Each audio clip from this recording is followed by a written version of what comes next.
If you've ever come back from a wildlife photography session feeling disappointed with your photos, you're definitely not alone. You saw the bird and you got close enough. You had the right camera settings, but somehow the final image just doesn't have that wow factor you were hoping for. And here's the thing, most wildlife photographers think the problem is their camera, their lens, or even their skills. But in reality, most great wildlife photographs are made before you even press the shutter. Today I'm gonna show you 5 of the biggest mistakes wildlife photographers make before taking the photo and how avoiding these mistakes can instantly improve your images. Some of these completely change the way I photograph birds, and I think they'll help you too. So let's get started. One of the most common mistakes beginners make is constantly chasing birds around. A bird lands on a branch, you walk towards it, the bird flies away. Then it lands somewhere else and the cycle repeats. Trust me, we've all been there. The problem is that wildlife photography isn't really about chasing animals, it's about understanding them. Most birds follow patterns and routines. They have favorite perches, they use the same feeding spots, they often return to the same locations over and over again. Instead of running after every bird you see, try spending a few minutes simply observing. Watch where the bird lands, watch where it looks, watch where it flies next. The more time you spend observing behavior, the more predictable wildlife becomes. And when you can predict what a bird is going to do, you can be ready before the moment happens. That means better compositions, sharper images, and far less frustration. Sometimes the best thing you can do as a photographer is simply sit still and wait. Let's talk about something that many photographers don't pay attention to until it's too late: the background. When we're photographing wildlife, it's natural to focus entirely on the subject. After all, that's what we're trying to photograph. But the background is just as important as the bird itself. A beautiful bird can easily get lost in a messy background.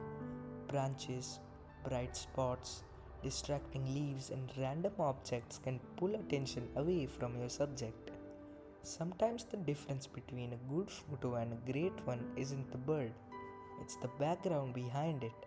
Before pressing the shutter, take a second to look beyond the subject. Ask yourself, is the background clean? Are there distractions? And will the bird stand out?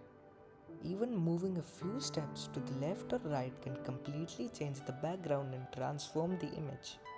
This is something I constantly think about whenever I'm photographing birds, because while we can't control where wildlife goes, we can often control our own position, and that small adjustment can make a huge difference.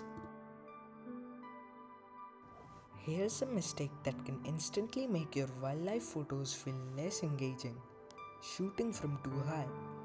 Most people photograph birds while standing. It's comfortable and easy, and it's also one of the quickest ways to make your photos look ordinary. But when you get down to eye level, something changes. The image becomes immersive and the viewer feels connected to the subject.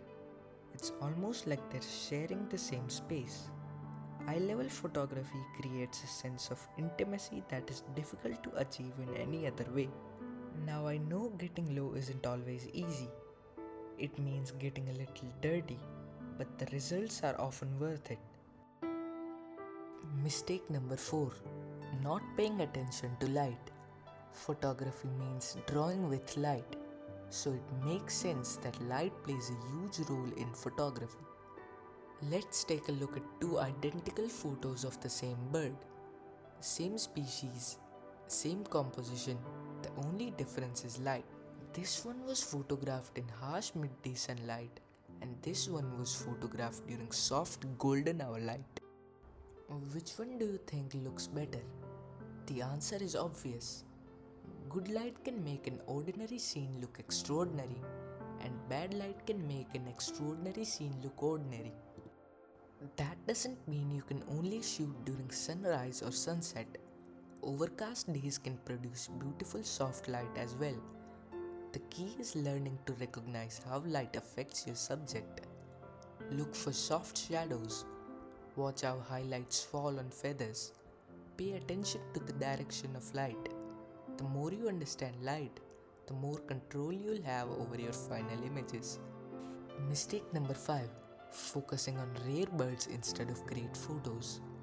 A rare bird does not automatically make a great photograph, and a common bird does not automatically make a boring one.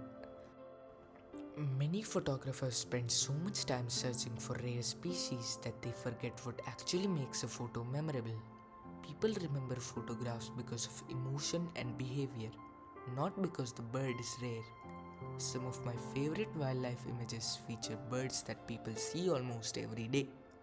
What made those photos special weren't the species, it was the moment. Maybe the bird was feeding, or maybe the light was beautiful.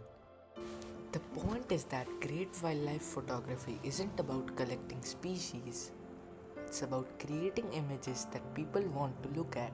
So don't overlook common birds. They can be some of the best subjects you'll ever photograph.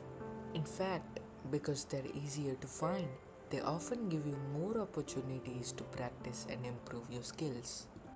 So the next time you're out in the field, try focusing on these 5 things before you press the shutter. That's pretty much it for today. If you found this helpful, leave a like and subscribe to the channel.